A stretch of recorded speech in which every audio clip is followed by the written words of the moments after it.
एक बार बुद्ध की कुछ भिक्षुक बुद्ध से पूछते हैं, बुद्ध, आप हमेशा भोजन को प्रेम से ग्रहण करने के लिए क्यों कहते हैं और भोजन को सामान्य मात्रा में ग्रहण करने के लिए क्यों कहते हैं? क्या अगर हम भोजन को प्रेम से ग्रहण नहीं करेंगे तो क्या होगा? बुद्ध कहते हैं, हम जैसा भोजन करते हैं हमारे विचार उसके अनुसार होते हैं। भोजन से यहाँ मेरा मतलब है जो कुछ भी हम ग्रहण करते हैं, चाहे वह जानकारी हो या खाद्य पदार्थ, ये दोनों ही हमारे जीवन को प्रभावित करते हैं। बुद्ध अपने भिक्षुओं से कहते हैं, मैं तुम्हें एक छोटी सी कहानी सुनाता हूँ। एक बार एक साधु जंगल में रहता था। जो भी व्यक्ति उनके पास जाता वह साधु उस व्यक्ति की समस्या पल भर में दूर कर देता। धीरे धीरे सभी गांव के लोग उस साधु के पास जाने लगे और अपनी समस्याओं का हल उस साधु से पूछने लगे। साधु सबकी समस्याओं का समाधान कर देता। धीरे धीरे आसपास के और गांवों के लोग भी उस साधु के पास जाने लगे। यह बात फैलते फैलते राजा तक पहुंची और राजा भी एक दिन अपने मंत्री के साथ उस साधु के पास गया।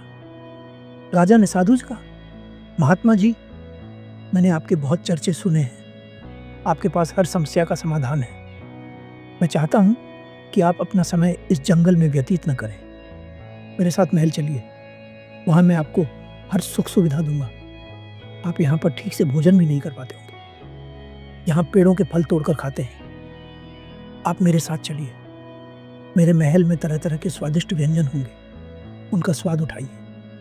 यहाँ क्यों अपना समय बर्बाद कर रहे हैं? साधु ने राजा से मना कर दिया, परंतु राजा नहीं माना।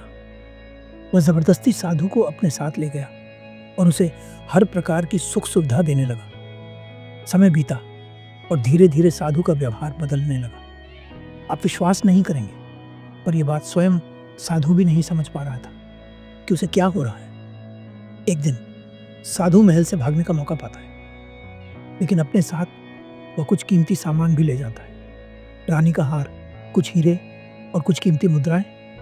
राजा को साधु के भागने का पता चलता है। वह अपने सिपाहियों को साधु को ढूंढने के लिए भेजता है। सिपाही हर जगह खोजते हैं, परंतु साधु उन्हें कहीं नहीं मिलता। साधु जंगल की ओर भागता है और जंगल के बीचों बीच एक वृक्ष के नीचे बैठ जाता है। जैसे ही वह वृक्ष के नीचे बैठता है, ऊपर से एक फल टूटकर उसके पास गिरता है। उसे भूख लगी होती है, इसलिए वह फल खा लेता है। वह फल एक औषधि होती है। यदि बिना आवश्यकता के औषधि भी ली जाए तो वह भी हानिकारक हो सकती है। साधु इतना अधिक बीमार हो जाता है कि उसके प्राण निकलने को तैयार हो जाते हैं। उसका शरीर सूखकर लकड़ी जैसा हो जाता है। अब उसे ख्याल आता है, मैं क्यों इस धन को लेकर भाग रहा था? मुझे क्या हो गया था? साधु को पश्चाताप होता है और वह महल वापस जाता है। राजा को सारा धन लौटाने लगता है। राजा आश्चर्यचकित होकर पूछता है, जब तुम्हें वापस ही आना था तो तुम इस धन को लेकर भागे ही क्यों? साधु राजा से कहता है, क्षमा कीजिए राजन, परंतु पिछले कुछ महीनों से मैंने आपका अन्न खाया है, जिसके कारण मेरी सोच बिल्कुल आप जैसी हो गई थी। वह तो भला हो उस वृक्ष का जिसने मुझे वह औषधि वाला फल दिया। उस फल को खाने के बाद मेरा शरीर बीमार पड़ गया और आपके महल का जो भी मैंने खाया था वह सब उलट दिया। साधु आगे कहता है, राजन, आपका जितना भी धन है वो आपने परिश्रम से प्राप्त नहीं किया। इसे या तो आपने छीना है या फिर वसूला है, इसलिए इस धन ने मेरी बुद्धि पलट दी थी। बुद्ध कहते हैं, जो हम ग्रहण करते हैं वही हमारे भविष्य को तय करता है। मैं आप सभी से ये कहना चाहता हूँ कि कुछ भी ग्रहण करने से पहले यह अवश्य देखें कि वह कहाँ से आ रहा है।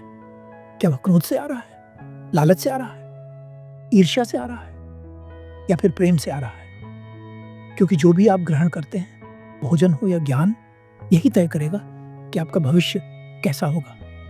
आशा करता हूँ कि यह कहानी आपको एक कदम और आगे ले जाएगी और आपका जीवन पहले से अधिक बेहतर होगा। धन्यवाद।